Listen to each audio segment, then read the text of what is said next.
Hi guys, welcome back to my YouTube channel and thank you for being here today. This is actually going to be, I tried to make it a midweek video. It's coming out a little bit later than I wanted it to, but this is actually going to not be my regular Sunday upload video. This is an extra one this week, so I really wanted to get this case done. It was requested quite a while ago, and as you can tell by the title, it is about Chris Watts and his mistress Nichol Kessinger. So throughout this video I will probably refer to Nichol as NK, just to make it a little bit easier. So I'm going to be doing a reading about that, and like I said, I'm also going to have my usual video up on Sunday. So before I get started, I hope everyone is doing well. Thank you for being here.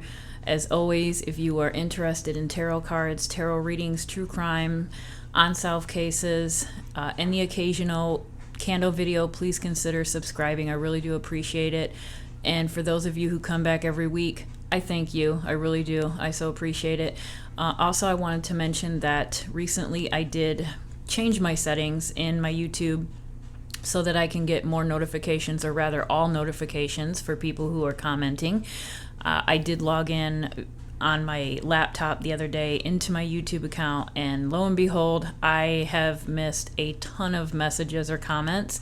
I tried to go back about 4 months worth to try to just catch up on everyone's comments that I missed. And so one of the comments that I did miss was someone had asked if I could change the background on the table because they were having a hard time seeing the cards. And so I tried to do that with this video. So I think I'm going to be using this cloth for all of my videos from now on. Let me know in the comments if you guys can see better with this cloth, or if there's another particular color that would be better to not contrast, or maybe contrast with the cards so that you guys can see them. So definitely wanted to do that, and I again apologize for responding so late to some of you. Literally, I had comments from 4 or 5 months ago, and I didn't mean to do that. So that was really just, you know, it just happened, and I apologize. And I do really like to respond to everybody individually. So, okay, so having said that, I also want to go into a new deck of cards.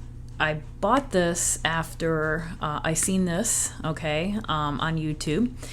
And it seemed so interesting and so cool. I cannot even tell you how awesome this deck is. It's called the After Tarot, and it's really different because we all have the images of the traditional Rider-Waite tarot card images in our minds, right? We have that. We know those images like the back of our hand. These, however, are meant to be a snapshot for what happens just seconds after that original image. So for example, we all know, or most of us probably know, that the Fool is a man that is getting ready to step off of a cliff. But this one here actually shows what happens when he continues to go off of that cliff. Let me see if I can find it. And of course, it's probably going to be at the end of the deck because that's just how it goes when I'm looking for something.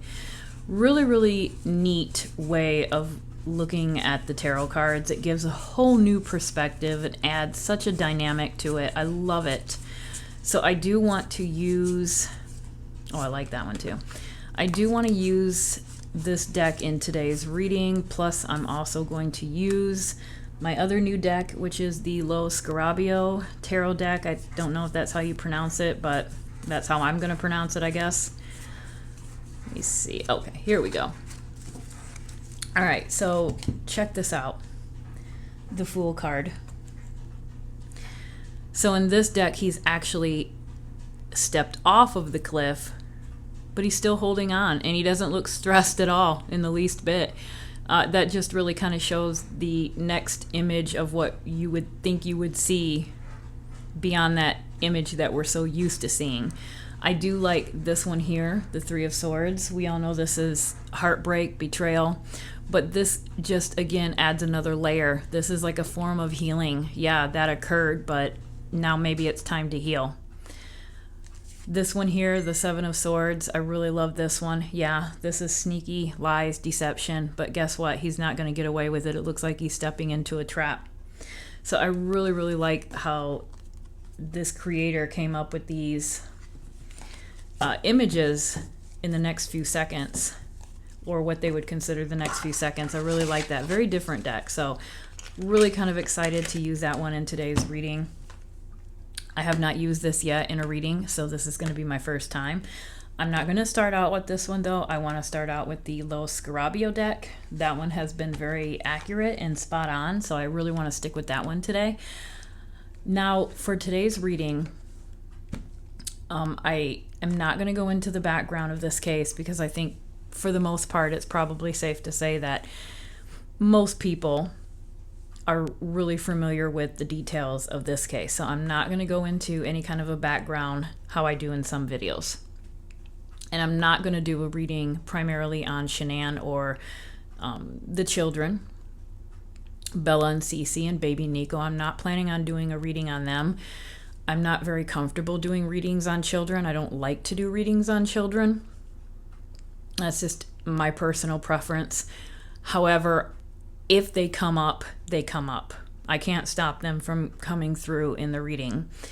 So one card that I can think of that to me would represent Shanann would be the Empress, right? That would be that motherly protective figure. So I could see that one coming out, even if I'm not really reading on Shanann. So those people, those key players in this horrific thing, may come out in the readings. But I'm not really focusing on them so much today as I am Chris and NK. And I know the big burning question is, did NK have anything to do with these murders? Did she play any role whatsoever? Was she there that morning? There's a lot of questions that I have. I have to admit that I did watch her interviews. I think there's 2 interviews, at least I seen 2. I don't know if there's any more than that, but I know I watched 2 interviews, two different interviews. And I found her to be very immature, callous in at times. She uses a lot of diversion tactics. I noticed that the investigators would ask her a question and she responds by not answering that question, but telling a story about her friend. For example, the one that I'm thinking of specifically is something to do with her text messages or something to do with a message that was deleted. And she really completely diverts attention away from the actual question that was asked and then turns around and talks about her friend and her friend's dad passing away. And I think, if I'm not mistaken, the investigator even said, "I'm not concerned about that." And she's like, "Yeah, I know." And then still continues to go into the story. And so she's really, really, I think, a manipulator and really just trying to divert attention away from her. And I think she feels like if she can do that by telling a story, she will do that. So I find her to be, I don't know, just uses a lot of diversion tactics. Her voice tends to fluctuate a lot. One of the main things that I noticed with her voice is that she's very whiny, very whiny. And that was really annoying. It was really hard for me to watch. I believe one of those videos that I watched, her interview, I think it was like 2.5 hours long. And it was very, very difficult and challenging to listen to her because she's very whiny. She's constantly complaining about being tired. And I just find that so almost callous in a way, because 4 people, okay, 3 people and a baby in utero just lost their lives. And you're complaining that you're tired. At least you can go home and sleep in your bed tonight. You're alive. You can eat a meal. You can take a nap. It just seems so incredibly immature to, it just seems very, very, I almost get narcissism from her end as well as from Chris. So, very whiny voice. Almost, I did pick up some annoyance with the investigators. Almost like, are you kidding me? I have to answer this again. Do I really need to do this? Do I really need to do this? Just that kind of annoyance with, why are you even asking me that? Why should I even have to do that? So I picked up some annoyance as well. And, just a lot of contradictions in her statements. So, and things that don't make sense, really. Things that really just have baffled me as to, I have to ask myself, does she really believe what she's saying? Or is she just, saying this to, whatever? But when you say, I deleted these messages because this person lied to me, why are you shocked that this person is lying? Because you know that this person is married and is having an affair with you. So you know that this person is capable of lying, correct? So why then are you shocked that this person has been lying to you? What makes you so special and different? So, there's just some things that she says, and just even there was one point in her interrogation or whatever it was, interview, they asked her about her feelings towards Bella and Cece.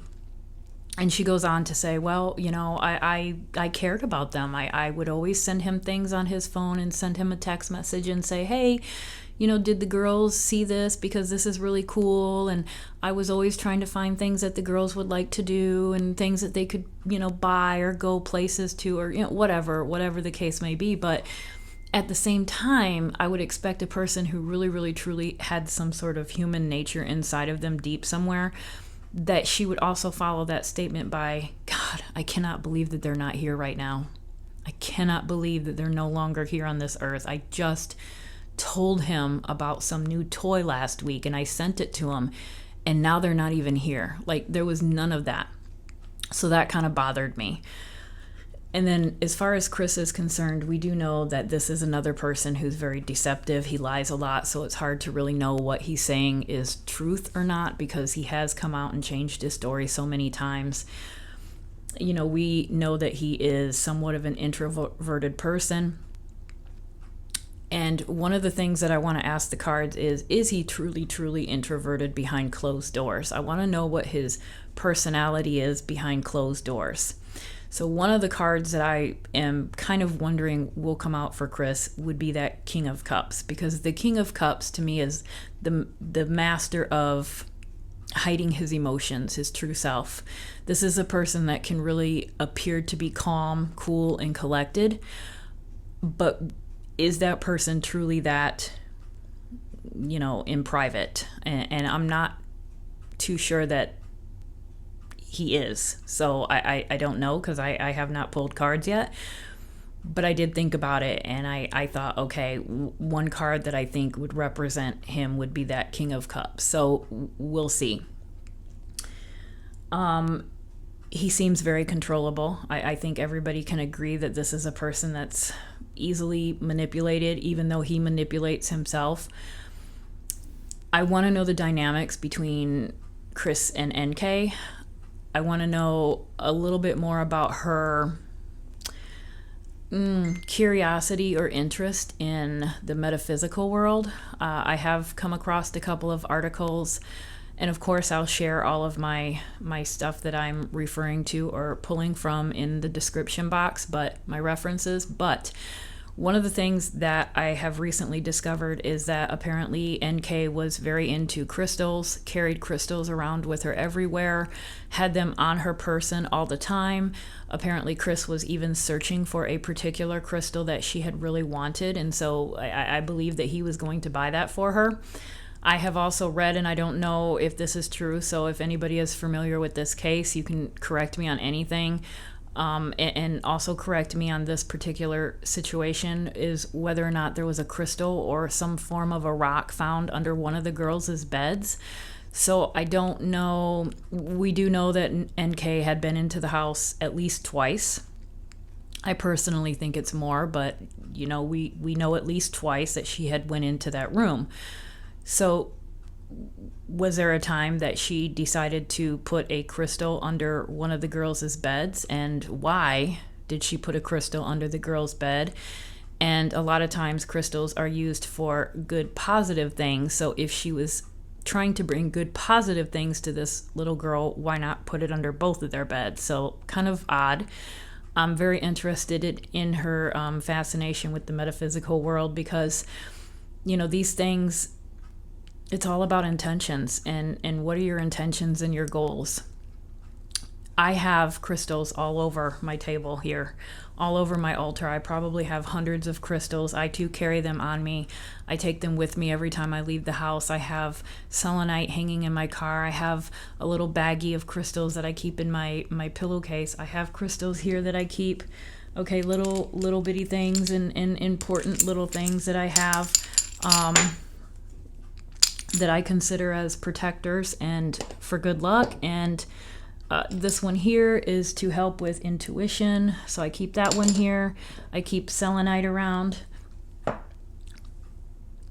But the intentions are to be used for good, for protection. So I want to know what her intentions were with these crystals or whatever it was that she was using.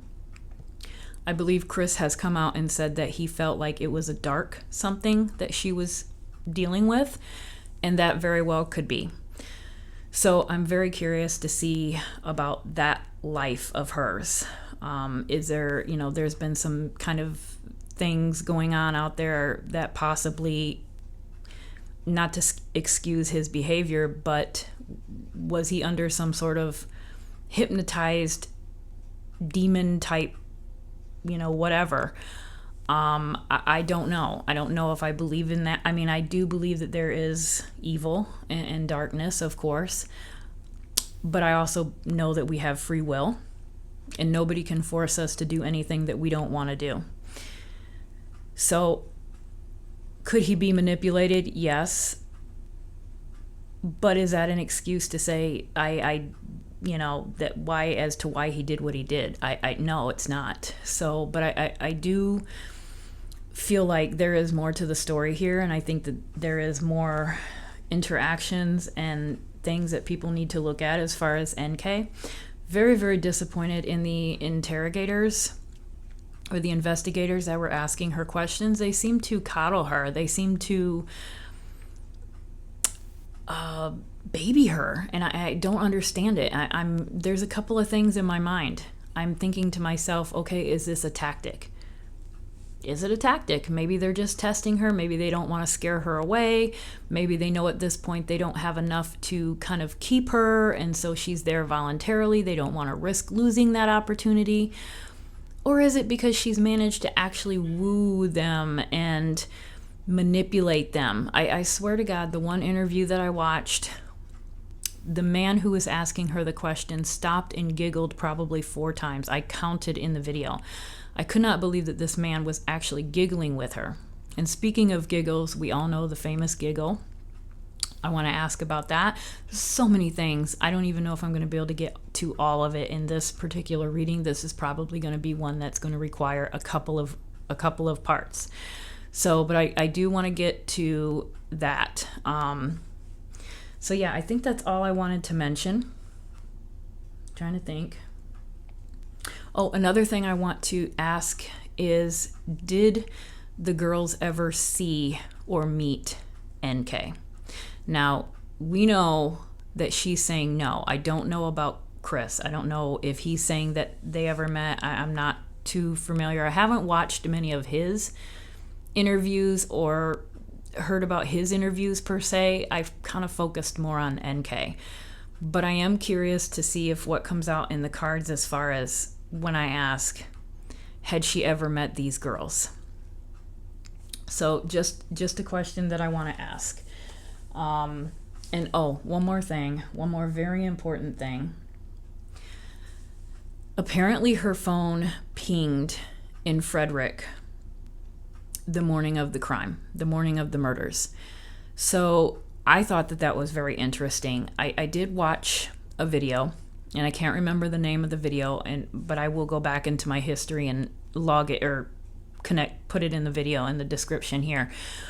But I watched a video where somebody had gotten a hold of her phone records, and for that whole month, that time period of that whole month, or that cycle, that month cycle on her bill, apparently she had over 200 pings. Only 4 of them were pings in Frederick. Only 4 of them. And this person on this YouTube channel brought up a very, very interesting point. She literally went through each one of these pings. 2 of those pings are accounted for. 3 of them possibly accounted for. The 4th one, the one that was discovered to be on the morning of the murders, has not been accounted for. To me, that's very concerning. So we know that NK has been to the Watts home on 2 occasions. We know that those are that seems to be a agreed upon fact. It's possible that she was in the area a 3rd time, possibly went to the house a 3rd time, I think, but there's no reason, there's no explanation for that ping in Frederick on the morning of the crimes. Apparently, it was only a 1-minute phone call, and I think it was to her friend Jim. So I think that that's actually, quite concerning. So out of this whole month billing cycle, you have almost 300 pings. 4 of them are in Frederick near the Watts home, and one of those pings happens to be the morning of the murders. So that's about that really, really, really bothers me, and I kind of feel like the investigators really dropped the ball. I kind of have this feeling that once Chris admitted to being guilty, they just stopped everything. They just stopped investigating, and it's like I feel like they stopped too soon. I feel like there was more information to be had and more information to be found. I want to know if Chris is covering for NK. That's what we want to know. And recently there's been some buzz that he may be recanting on some things. I don't know all the details about it. And I know that there's also a new documentary out on Netflix. I don't have Netflix. I'm considering to get Netflix just to watch this documentary because I'm really curious to know what they're saying and see what's going on with this. If anybody's watched it, let me know. Is it worth getting Netflix for a month and watching this? Because I kind of want to see this. But anyway, so I feel like I've talked enough. Oh my God, I've talked forever. Okay, so I'm going to go ahead and get into the drawings, and let me see. I'll be right back, and then I'm going to get into the drawings. Okay, guys, sorry. I'm back. I had to stop the video for a second.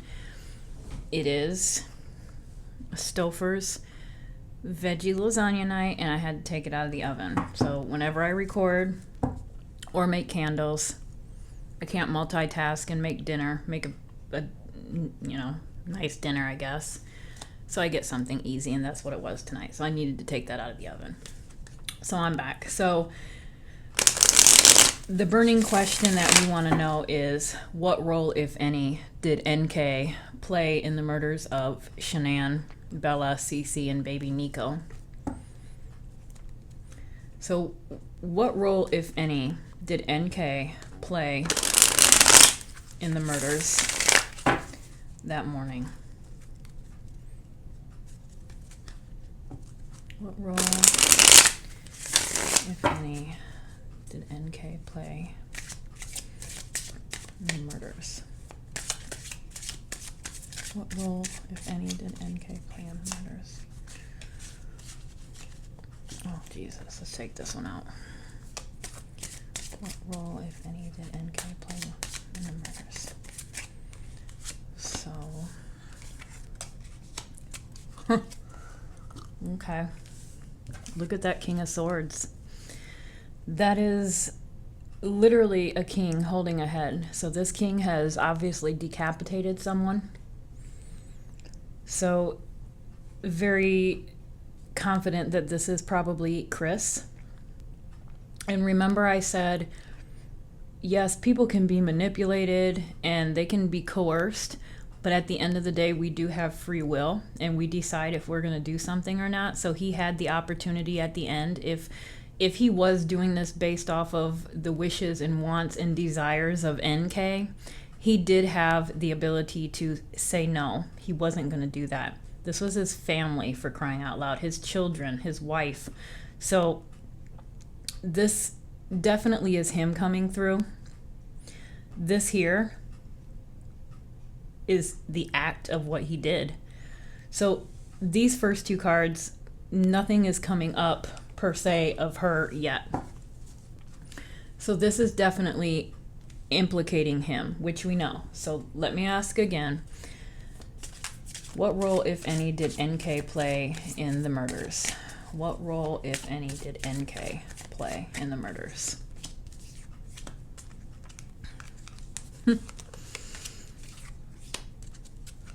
Wow.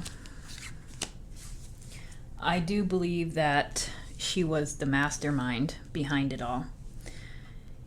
He was easily manipulated. He had free will. He had the ability to say, no, I'm not going to do that. But she was also conjuring these ideas up and putting them together. Look at this here. This is literally showing a woman who's mixing these two drinks and putting them in a cauldron.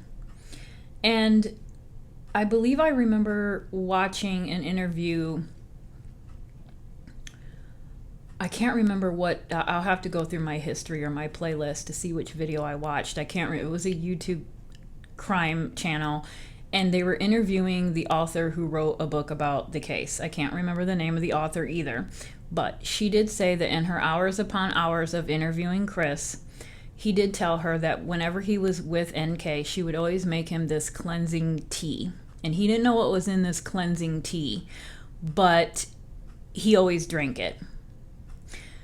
And when I seen these cups just now, that's exactly what I thought about, was that tea that he claimed NK always made for him, which it's hard to know when he's lying and when he's being honest because he lies so much. So, but for some reason I do kind of believe that. I could see her making him a tea and claiming that, you know, it was a detox or it was going to help him gain muscle or whatever she would say that she would say. But here's a woman mixing two drinks and pouring it in a cauldron. And I kind of feel like this is there. I do feel like there is some spiritual aspect to this case. I really do.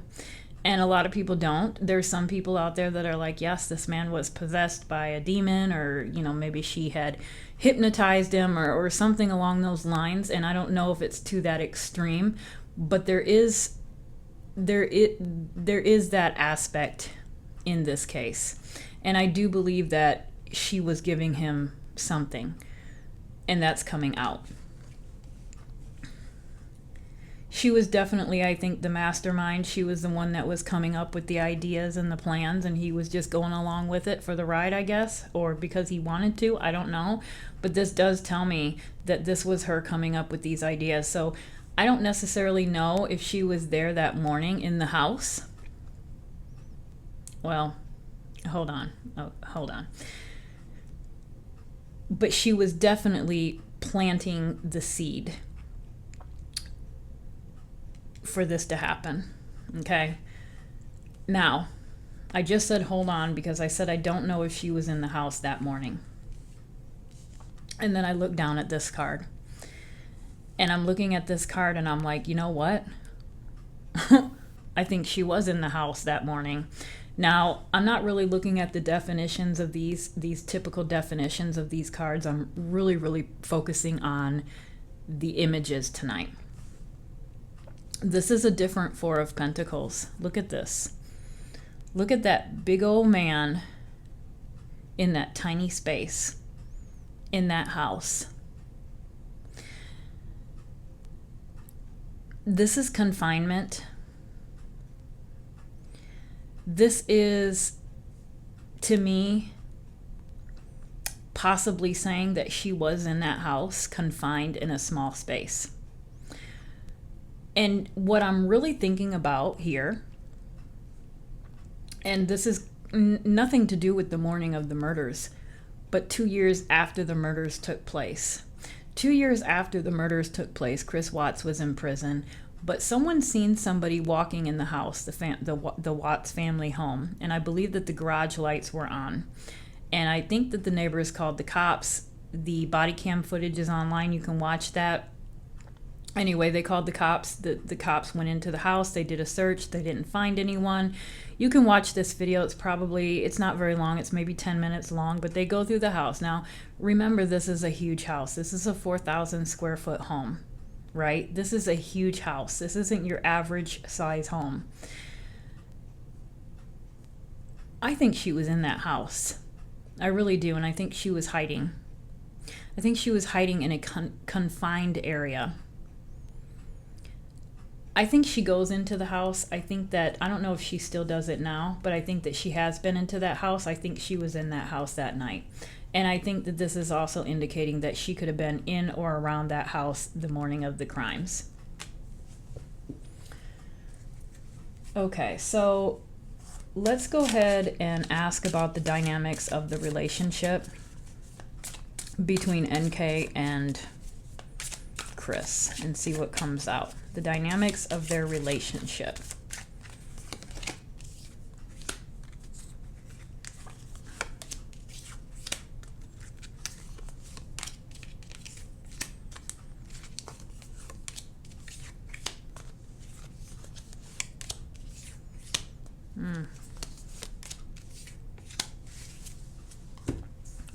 Cold. All right, so right away, we've got this hanged man here, and let me talk about that first because the snake is what's getting my attention. I do feel like this is Chris. Okay, this is Chris, that's the hanged man, and it really does kind of represent him, really, just kind of living, not really enjoying life per se, I don't think, or at least deep down, maybe he really wasn't enjoying life or his family, and he just is kind of there. He's just kind of going through the motions, so to speak. And here comes the snake. He's literally hanging from a snake. Actually, the snake is coiled around him. And so to me, the snake represents NK. And I really do feel like she had him wrapped around her finger and was really controlling him and manipulating him. And I think that he was just mesmerized by her. So very interesting. So in this case, I do think that NK is that snake. She is very manipulative. And she took advantage of the situation. This is really his mindset, I think. I don't think he was a very happy person. I don't know if he would have done this had NK not entered into his life. We just don't know. We just don't know. But I do think that he was dealing with things. I think that he still is dealing with things, and I think that she really took advantage of that, and she was able to, just kind of control him, really. Honestly, I feel like this here, the Nine of Pentacles, I honestly feel like that's Shanann. I feel like this really is somebody who, is a hard worker. Doesn't happen overnight per se. This is somebody who has, always worked hard or has worked hard the majority of her adult life. Likes the finer things. We know she liked the finer things, which there's nothing wrong with that. We do know that they had some financial difficulties, so we're not going to judge them on that. I don't think that they're the only married couple in the world that has financial difficulties. She liked nice things. There's no doubt about it. I think this is Shanann. I think Shanann's coming through.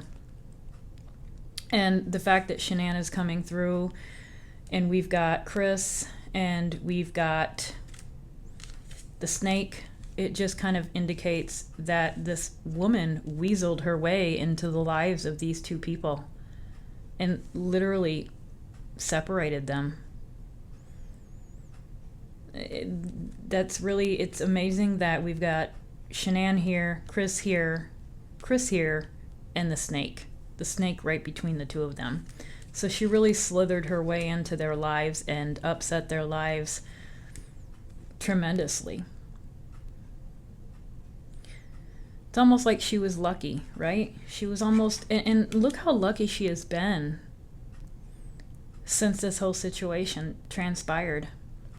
I really do feel like there's things here that are indicating that she had a part in this crime, or these crimes rather. And I do think that she's very, very lucky to have gotten off without so much as even a double glance. But you know what, though? With this card, it also tells me that that luck might be changing soon. So I don't know what's going on with the case right now, presently, but I think I heard recently that Chris Watts is now trying to recant his guilty plea. And that makes me wonder if he is considering to come out and tell a little bit more of the story, and perhaps more of the story involves NK. I think I also heard, and I don't take fact for this, I don't know, and some of you may know more than me, but I believe that I heard that NK has lawyered up. I have no way to know if that's a fact. I don't know where she lives right now. I don't know where she is. I don't even know if she has the same name. But if that's the case, that tells me that she is trying to prepare, trying to be on, get her defense situated, and possibly is suspecting that something may go down for the fact that she needs a lawyer. So this tells me that her luck might be changing very soon, which is a good thing.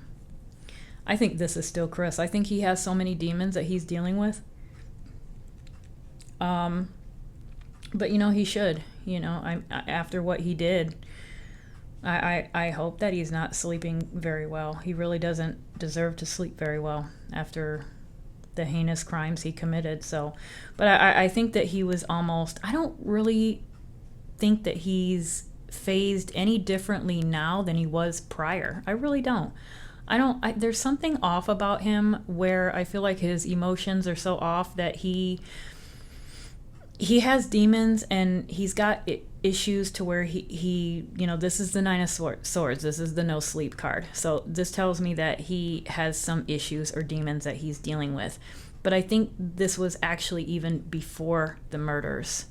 So there's something in his mind even prior to the murders that is bothering him. There's something else that we're not aware of that is going on in this man's head. So yeah, that's kind of what I'm getting there. And then we have the Ten of Pentacles. So we have a lot of pentacles coming out. So we know money is a factor. There's some financial situation going on here. Money is playing a huge role. Now we've got this one here, and the one that the main thing that I'm seeing in this particular card is this little girl and this dog. And we have an older man. So this is not Chris. This would not represent Chris. This is somebody older. This I would consider more to be a grandfather type of figure. And as you can see, he's holding the 10 Pentacles, and it's kind of making a tree of life outline. So we've got a little girl, we've got an older gentleman, and we've got a dog. And it kind of makes me feel like it's one of the girls, in particular Bella, that's coming through. And I feel like it's an indication that she is okay, and she is with a male figure who is watching over her and taking care of her. She's possibly with a long-lost pet of someone from the family. So I do kind of feel like at least this is one of the girls coming out and saying, I'm okay. And like I said, I don't believe that there has to be closure in a case, or the case has to be solved 100% for spirits to cross over and be happy. I don't believe that. And that's just my opinion. You don't have to agree with that or anything. It's just my own personal belief. So I do kind of feel like this girl is coming out to tell us that she is okay. So we might actually hear from Celeste or Cece as well. All right, so I want to know, let me see. I want to know about the phone call the night before the murders. So we know that NK and Chris Watts spoke for 111 minutes. So almost 2 hours they spoke on the phone the night before Shanann got home. So what was going on in that conversation? What was going on for 111 minutes? Now, it just so happens, ironically, that neither one of them can remember what they talked about. Which, that's a possibility, because if you talk for 2 hours, you might have just talked a whole bunch of shit and just can't remember. I mean, I probably could talk to my mom for an hour and a half on the phone, and if my husband asked me what I talked about, I probably wouldn't be able to recall half of that. So, okay, just to be unbiased for a second, it's a possibility that you might not recall everything that you said in a 2-hour time span. So let's see. Or it's more sinister. So let's see if we can figure out or kind of have an idea of what they spoke about in that 2-hour time frame the night before the murders. Okay.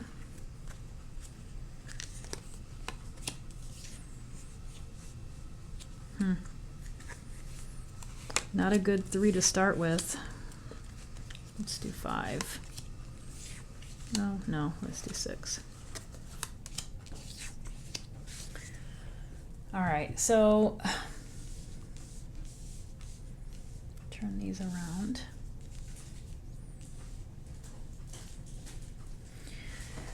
All right.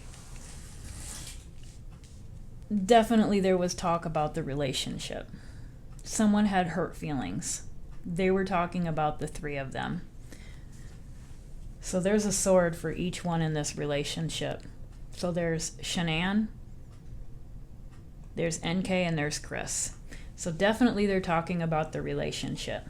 They're also talking about a plan, because this is like the creation of an idea. This is a passion. This is creativity, okay?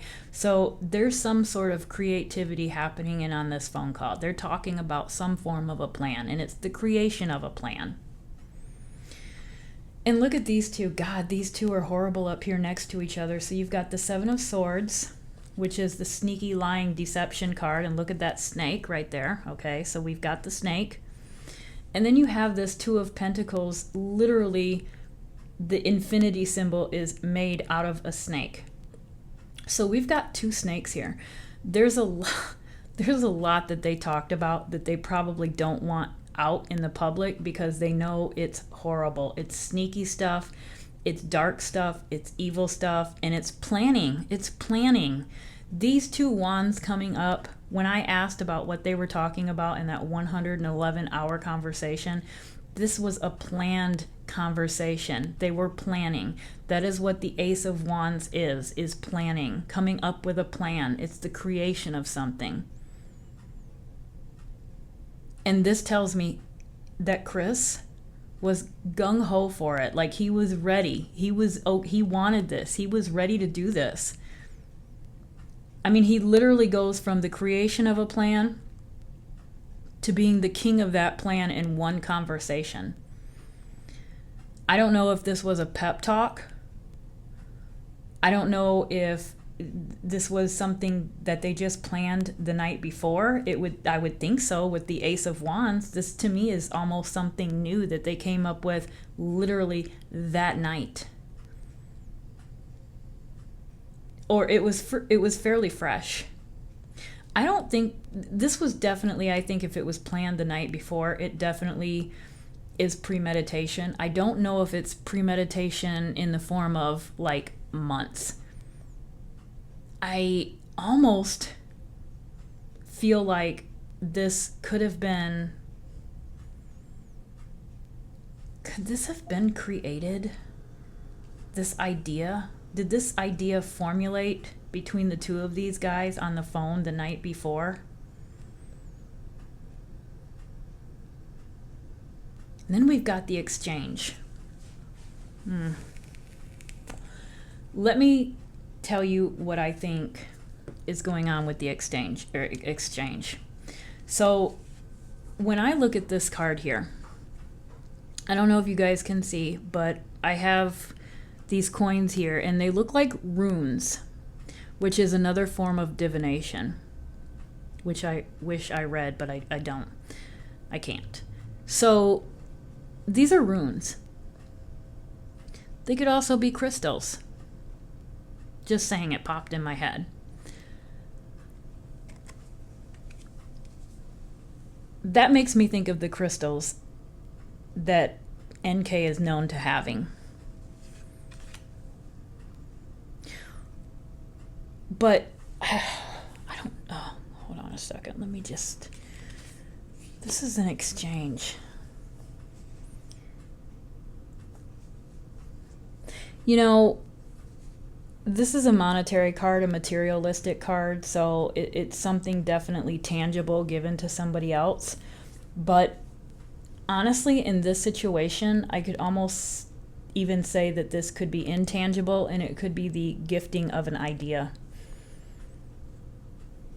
Planting seeds.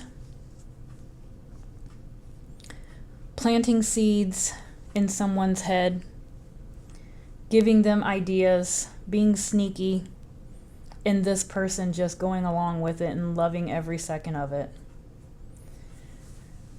And then, hold on a second, let me go back to that Four of Pentacles. The Four of Pentacles is this house here. Okay, let me just bring this out for a second. We've got the Four of Pentacles, and I did say that I feel like this is NK, and I feel like this shows that she was in that house. She was in that house more times than what she's claiming. Okay? According to this, she could have been in that house at least 4 times, and I think it was even more than that. We know of 2 times, right? We know that she has admitted to being into that house 2 times. But according to this, there's possibly at least 2 other times that she's not admitting to. I think it's even more than that. But she's been at least in that house 4 times. Now, this looks like a play tent or a playhouse. And I'm sitting here and I'm looking at this Seven of Swords. And I'm looking at these tents behind him. And it kind of reminds me of children's pop-up tents, playhouses, forts, whatever you want to call them. It kind of makes me think of that. And I kind of feel like that is important here. Now, I asked about the night that the neighbors called the cops because they seen that the garage lights were on at the Watts house. They thought they seen somebody walking in the home. They call the police go in there, they search the house, they don't see anyone.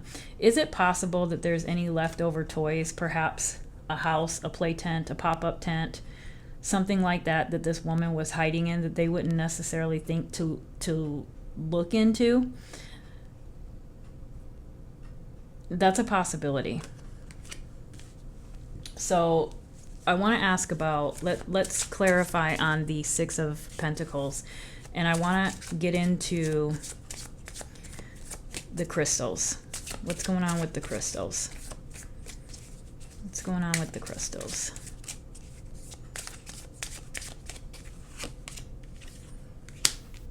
It's all about intentions, guys. It's all about intentions. Remember that. It's all about intentions. This here I use with good intentions for protection. I love selenite. I use it to charge my other crystals. I think it's a very pretty and beautiful stone. It's all about your intentions and how you use them. I use these things for protection, for intuition, for health, for improving, your financial status, for love, for forgiveness, for everything that's good under the sun, okay? But you can also use those same tools for dark stuff. And I do believe that her intentions were this. This is her ultimate goal, was death. And I do take that literally in this reading tonight. Okay, so I do think that her ultimate goal was death. She definitely had some sort of dark aspect in her mind. I don't quite know what it was yet, but I do think that this was definitely a goal that she had on her mind, was to destroy this family. I really do. So I want to know more about the crystals. So we know she had ill intentions with these crystals. What about the crystal that was found under one of the girls' bed? What was that crystal doing there? Why did she put that one crystal there under the girl's bed?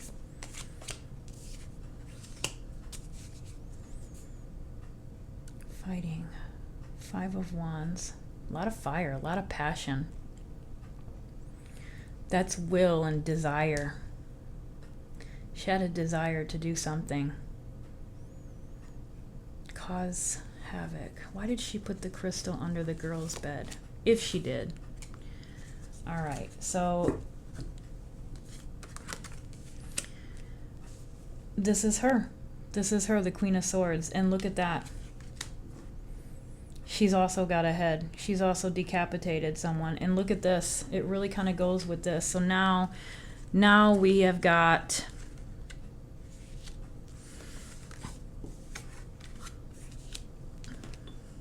Look at these 4 cards here. We've got the King of Swords, the Queen of Swords, the Death card, and arguing. I don't think these two always seen eye to eye on everything, but I do think that they seen eye to eye on this. Okay, so there might have been some things that they didn't agree on and they bickered about or whatever. Maybe he wasn't showing her enough attention, or maybe she didn't feel like she was his number one, and so that would make her mad and they might argue. But I do believe that these two here, and this really does kind of tell me, this really does make me feel like they were both involved. They both had an equal hand in it.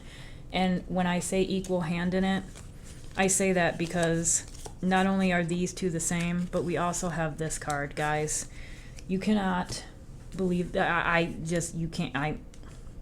What can you say? We have this. This is Chris. This is Shanann. And this is the two of them working together. They are both in on this. They are both equal partners. I don't know. I do kind of feel like she was in the home that day, or she was around the home or near the home. I think she has been in the home a lot more than what she will admit to. So I don't necessarily know what physical role she played that morning. Was she in the home? Did she harm? Did she hurt? Did she kill anyone with her bare hands? Is what I'm saying. I don't know.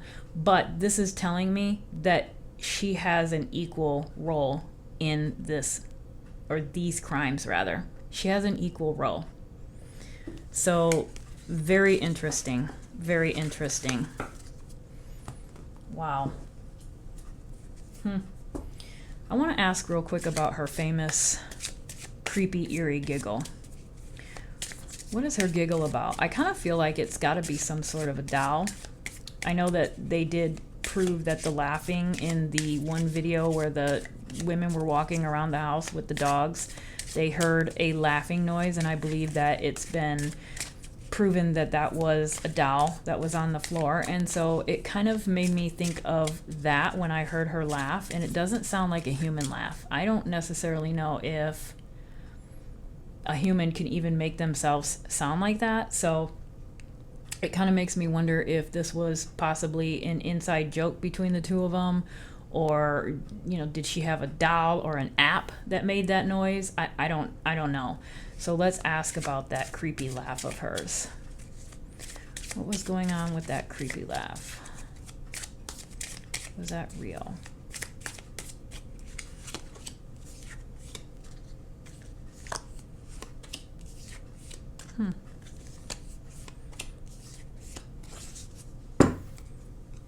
Was that creepy laugh real?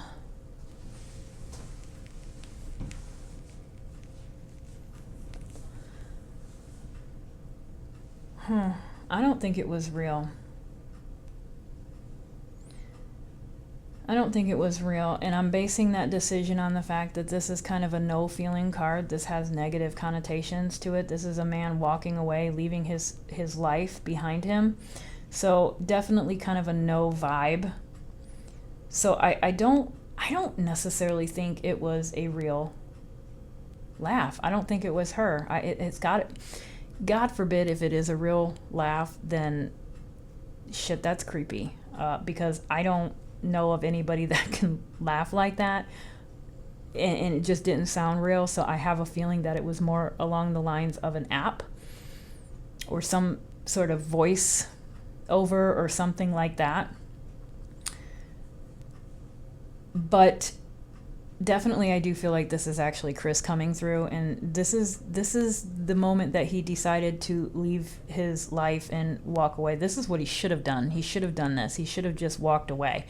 But he did walk away in a sense that he destroyed his family, and he turned his back on his family. He turned his back on the people that he was supposed to protect. So, you know, we've got that. So this is definitely, I think, him pondering these ideas in his head, this three people party here, this triangle relationship, his wife, NK, and himself, literally thinking about it. I think he made the ultimate decision to go ahead and betray his family and leave them, and then do what he did, which was to literally knock them down, attack them. I mean, this Knight of Swords, I really, really like this image of the Knight of Swords. This really shows him in the act of what he did. I mean, we've got the people in the back falling. So this is really an interesting Knight of Swords. And so this, even though I asked about the laugh, I feel like everything that came out here came out with Chris. So it kind of makes me feel like he is the one that did the actual killing. But she still has a pivotal role. That's why I think these came out. She's still an equal partner.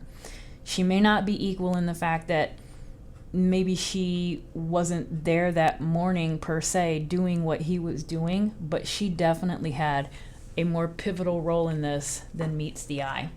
So one more question with this deck I want to ask is, did she meet him out at the oil site? Did she meet him out there? I don't know what this place is called. I'm just going to call it that, the oil site. So did she meet him out at the oil site that morning? Was she out there as well? There is no way in hell you're going to tell me it's a coincidence that this woman's phone pinged in Frederick on the morning of the murders. There's just no way. It's impossible. She definitely was in that area. I don't believe that she has an alibi for where she was that morning, which is crazy that they didn't ask. I don't know if they asked or not, but I don't know, I have no idea. Did she meet him out at the oil field or the location?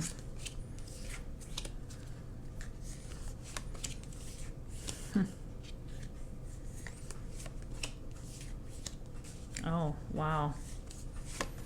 Interesting. Okay.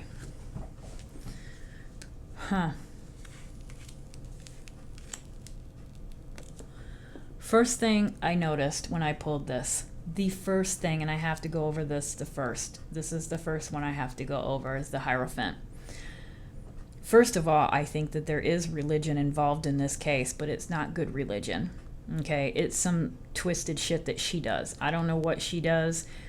I hate that people are associating her with crystals and the Wiccan religion, because those things aren't meant for harm or ill intentions at all. She is a twisted individual, and she was practicing something, I think, way darker than any of that. That stuff is not meant to be dark, okay? But it is, again, it's in the intention. So was she using tools that are used for good? Was she using it for sinister things? Possibly. I think so, yeah. But this isn't so much about the religious aspect as it is the keys. The keys. We've got 2 keys on that man's chest. We've got a white key and we've got a red key. Now, we do know that NK gave Chris a key to her apartment.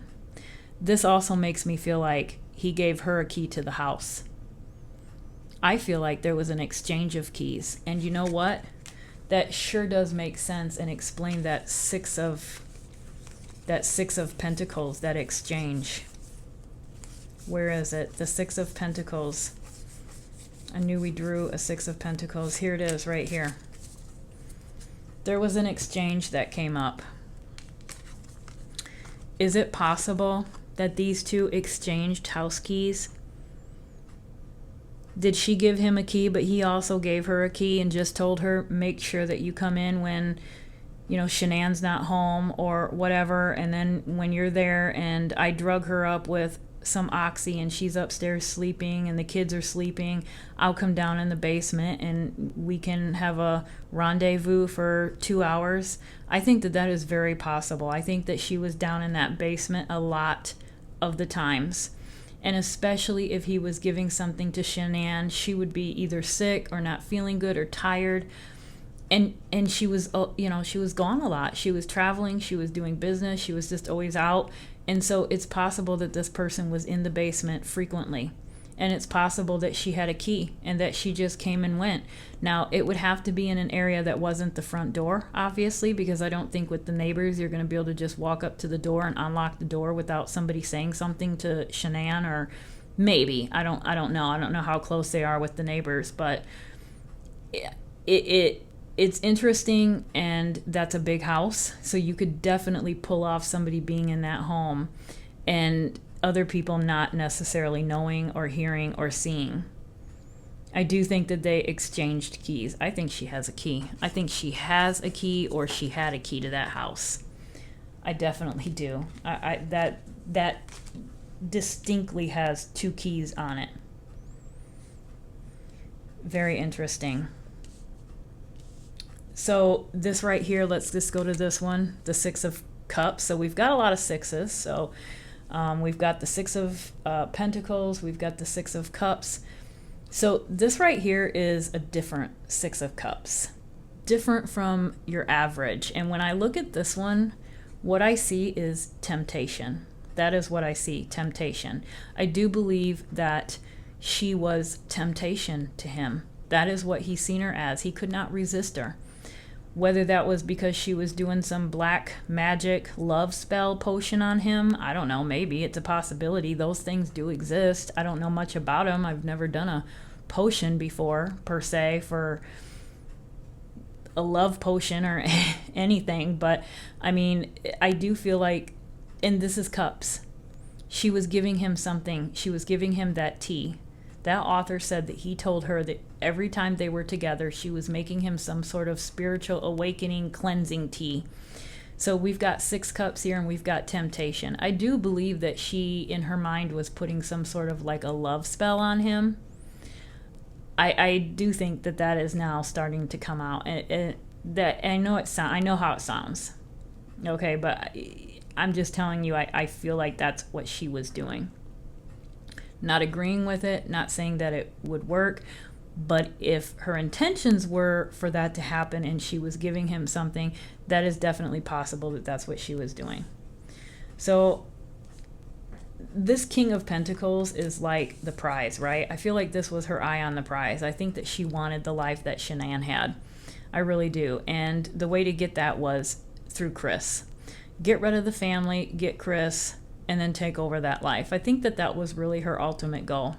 And he ended up just entirely throwing his whole world away. I mean, this man here, this king, is holding on to the globe.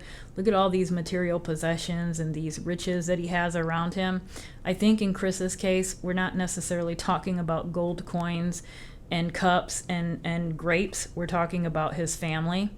So his family, his daughters, his wife, those were his monetary, or not monetary, but those were his riches. Okay, so that was what he had, and he literally just threw it all away. He threw it all away. And I think that, I don't know if he knew that that's what he was doing, but I do feel like the goal for NK was to kind of take over the life of Shanann. And I don't quite understand how they thought that that was going to work, because typically when someone murders someone, or when someone murders their entire family, you don't typically get away with it. So I'm not quite sure how they thought. Well, maybe they thought they were going to get away with it.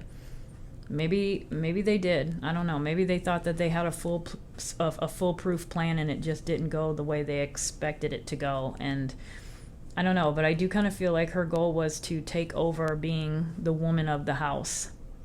I really do. I feel like she was really wanting to take over the woman of the house. She was tired of her role. She was tired of being second best or third in his life, or fourth in his life rather. She was really, really tired of it. That stage of the relationship for her was over. This is a completion of a cycle. I don't think that she wanted to be a mistress anymore. She wanted to be the missus, not the mistress. And so I think that she was definitely wanting to close up this part of that situation and start a new one. And so I do think that, I don't know if she gave him an ultimatum. Let me just ask, did she give him an ultimatum? Did she give him an ultimatum? I think that this coming out is Shanann. So I don't know if, honestly, I kind of do feel like she gave him an ultimatum, because even though I feel like this is Shanann coming out, I also feel like it's a good feeling card, and so that would indicate yes for me. So I wouldn't be surprised if, she came to him and said, look, it's either them or me, decide. It's either them or me, so choose one, but you can't have all of us, because I'm not going to be fourth in line. He literally gave up his entire world for her.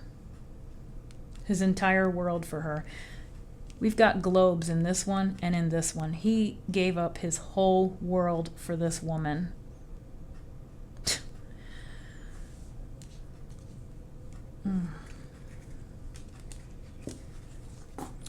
So let me go over the Queen of Wands really quick here, because I do feel like this is Shanann, and then I want to get into the other deck because I'm already like 45 minutes in. So, and that's not including my, I guess it's probably almost an hour including my introduction. So I do want to wrap it up. So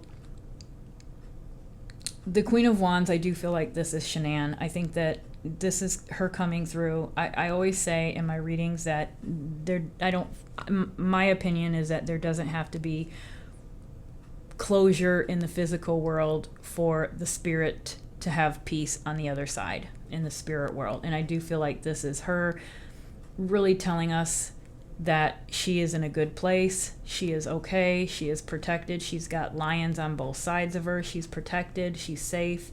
She's happy. There's sunflowers around her. She's wearing a yellow gown. She's got a crown. So I do feel like this is definitely her, and she is okay. She is definitely giving that message, as I feel like the kids are okay as well. So let me end with that deck and start with this one. So let me see here. I want to just do a regular spread, how I usually do the readings. I've been kind of doing a card for each question, just to kind of zone in on that particular question a little bit better. So now I just want to kind of get a feeling of Chris and NK, their personalities and their relationship, and just do a regular pull and see what comes out. So, and one of the things too that I want to keep in mind doing this pull is I want to ask about her association with whatever it is she's practicing religion-wise. Whatever, and I kind of do feel like it's something dark, so I want to ask about that as well, as to what it is. So, can we learn about NK, Chris's relationship and her spiritualism?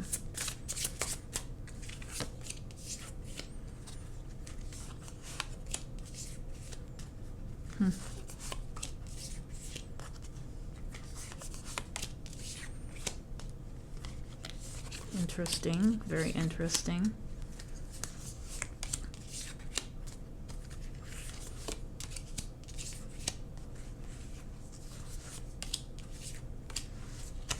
All right, so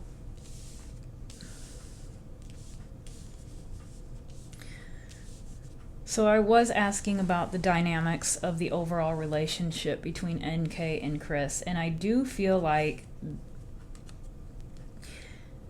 as sick as it sounds, and I don't see how a couple could really, in a 3-month time span, fall deeply in love with one another. I just don't see it. I mean, it's possible, I guess. Some people, some people say that things sometimes, love at first sight, whatever kind of saying. So it's possible, I guess, that they could have fallen in love in this short amount of time. I personally believe that lust and sex and excitement and adrenaline was a big factor. So, but this is indicating that there was some compassion or some feelings or emotions between the two of these people, okay, between these two. So definitely this is her and him, and there is some connection, there is possibly some feelings of love, but there is a strong connection between these two people, which almost leads me to believe or wonder if they were maybe possibly seeing each other prior to this. I'm just possibly throwing that out there. I feel like there was some knowledge of each other prior to when they're saying that they first got together. I think that I just don't know. I just don't see how, I guess it's possible. I just don't see how this relationship or this affair got so serious so quickly. And it makes me wonder if they weren't together for a little bit longer, that maybe this thing was going on a little bit longer than they're both admitting. I don't know. So again, I do feel like this is the house. This is the Watts house. It's a big home. We've got 2 little kids. I do feel like this is the kids coming through. I feel like it's Bella and Cece, and I do feel like they are, really happy and playful children, even to this day on the other side. They're still happy and playful children, just like they were in this life.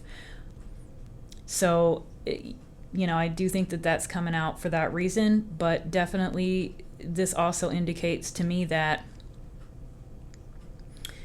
I do feel like, honestly, Shanann was very jealous of the girls. I think there's something specifically about the girls that she was very jealous of. She was jealous of them all.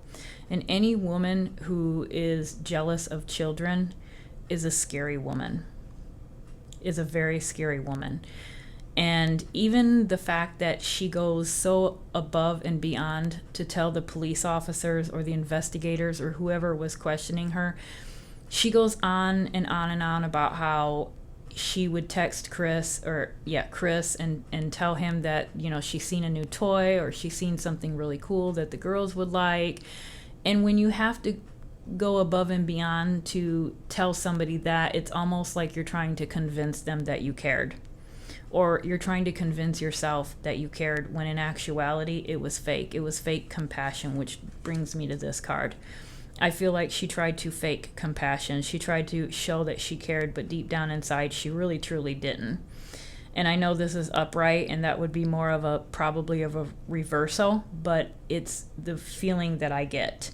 So I do feel like she was very jealous of the children, very jealous of Shanann, very jealous of the house, was obsessed with the house. I would go so far as to say she was obsessed with that house. And she was faking compassion for the kids, for his sake.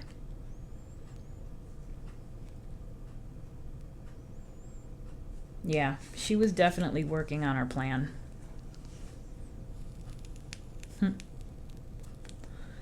She was hard at work working on her plan, and definitely this is her again coming out. The Queen of Swords. Just that coldness, you just, when you're watching her in those interviews, she's very, very cold, very detached, very whiny, very all about her. It's me, me, me, me, me. The Page of Cups. So what does that leave us? We've got the Page of Cups, the Knight of Pentacles, and the Fool. I think she made a mistake. I think there's something that, if the cops had continued to investigate, I think that they would have possibly have found something that implicated her. I really do. And honestly, I think during these interrogations or these interviews or whatever they were, she was literally holding on by a string. She was about to lose it.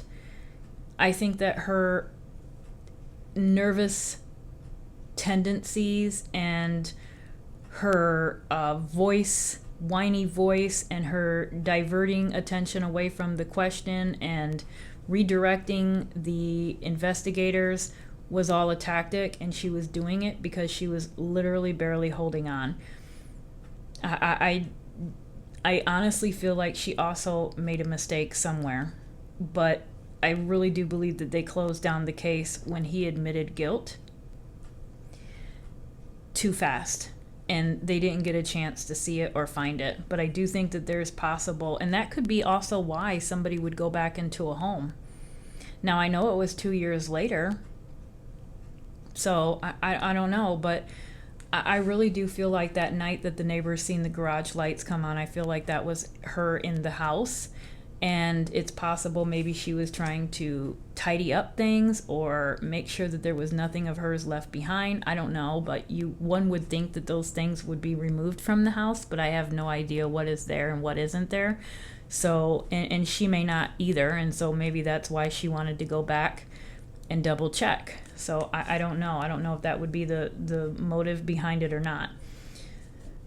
And then we have the Page of Cups. So the Page of Cups is definitely, I kind of feel like, again, it kind of goes with the Strength card. And I do feel like it's that fake emotion that she had towards the children. So pages are young people. Cups are feelings. So this is kind of like new feelings, new emotions. And so I kind of feel like this is also indicative of their relationship. It was just kind of new. It was fresh. It was in the honeymoon stage. And, you know, they were just, I mean, if you look at these three cards together, we've got feelings, emotions, and affection. So definitely, I think relationship vibes were going on here, but I don't think on her end it was genuine. I think on her end there was some other motive, and it had to do with jealousy and hatred towards, I think, Shanann and the girls, really, I do. The Knight of Pentacles, I think this is just touching on the financial situation between Chris and Shanann. I think that was a weak part. That was a weak spot for him, and I think that it's possible that she used that to her advantage. I do remember in one of the interviews, she tells the investigator that her apartment is very small. It's very simple. It's nice, but it's simple. She's bought all of her furniture from secondhand stores, but she makes it look nice. You would never tell. And she just tried to make herself appear to be everything that Shanann wasn't. And I think that that was appealing to him because he wanted something different. And she made it sound like he absolutely just loved her to death because she was so down to earth and didn't have to have fancy pieces of furniture or fancy appliances, and she was okay with secondhand furniture, and she was okay with used items, and she just made it sound like he absolutely loved her to pieces because she was that way. And so I feel like she wasn't really that way on the inside. I think she was portraying herself to be that way for him. So she was really good at manipulating him, and I think that that's what that Knight of Pentacles is that she was using that as an in to him to manipulate him. Will there be justice in this case? I've got to end this reading because we are way long. Will there be justice in this case? Is there going to be any justice in this case? Oh my God. Wow. Okay, that's crazy. I think so. I really do. I think so.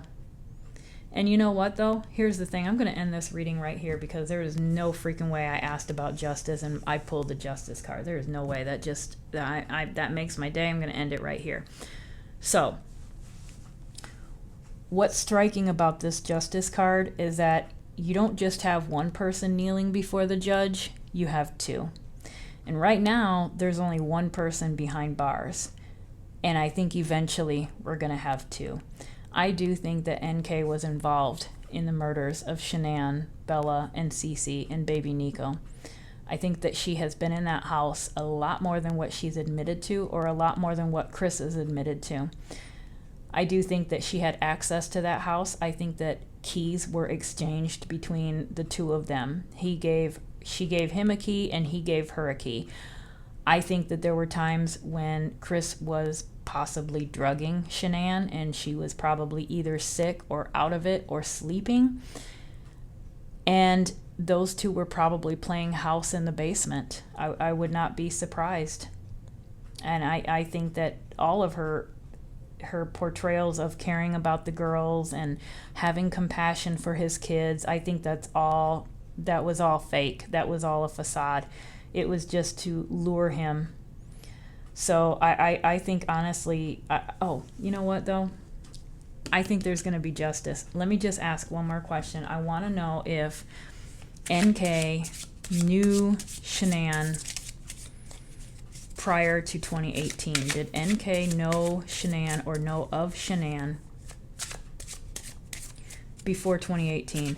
And you know what? Shanann was very active on her social media.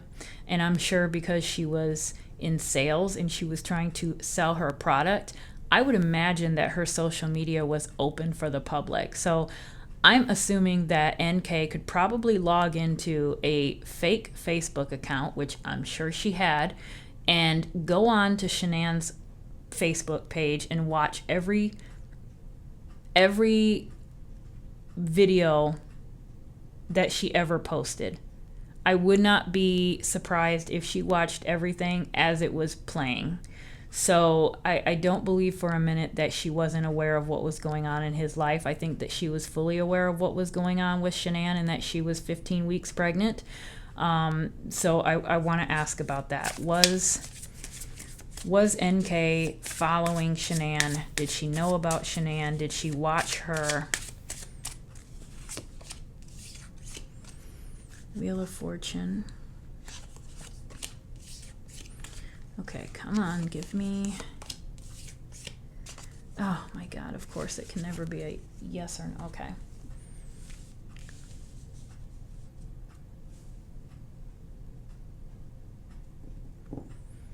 So, I'm not really necessarily, I don't know, what do you guys think? You to my question, if she was watching Shanann or following her. As a matter of fact, let me just go with this. Sometimes I have to look clearly for a while and see what we can get. So we've got the Wheel of Fortune, right? We've also got all of these four, I don't know what you want to call them. We have an angel here. We have, this looks like a lion. I can't remember what this is called, but we have all these, I'm just going to call them creatures for sake of not knowing what else to call them. But we've got all these creatures here around this card, and they're all looking at books. They're all reading. And then you've got this person here, this thing here on top of the wheel, and she's looking right at us. She's staring at us. She's watching us. And so I do kind of feel like this is definitely saying that NK was watching, reading, researching, looking up everything on Shanann. I think she knew that woman inside and out. And she literally, I think, was obsessed with her and her life. And yeah, I think she was aware of her before 2018. So definitely, and that is the result of her obsession. And this is definitely her using trickery. I mean, this is literally the magician. So this is definitely kind of, this is crazy. This is definitely, I think, her knowing Shanann prior. Heartbreak, her using trickery to manipulate the situation. Possibly some magic, some dark magic, that's a possibility. But ultimately, let's go back to this one. Ultimately, there's going to be justice. So, guys, I'm going to end it there. Let me know what you think. If there's anything that I got wrong in here, please correct me. So, until next week, actually, no, I'm actually going to be doing another video this Saturday, and I'll upload it Sunday. So, until then, you guys have a wonderful day. I'll see you then. Bye.